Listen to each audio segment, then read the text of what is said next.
On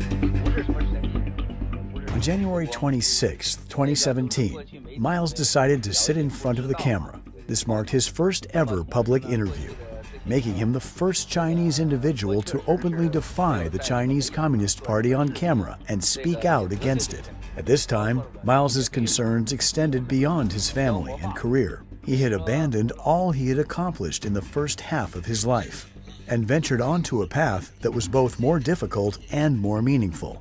Yet the core of the CCP responded to Miles's actions with a mixture of anger and fear, determined to erase him completely.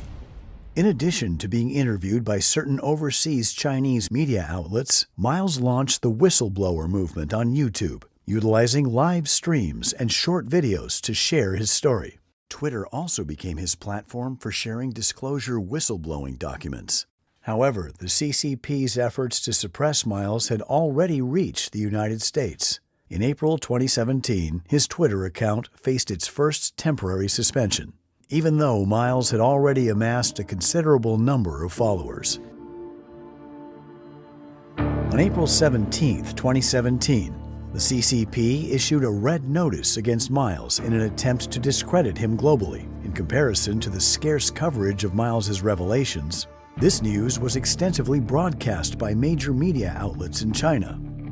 2 days later, the Voice of America interview was abruptly terminated by the host due to Miles's attempt to disclose information about the Wang Xishan family and Hainan Airlines. This marked the first instance of a broadcast interruption since VOA began airing in 1942. The host verified in subsequent interviews that they had been instructed by senior CCP officials to abruptly terminate the program.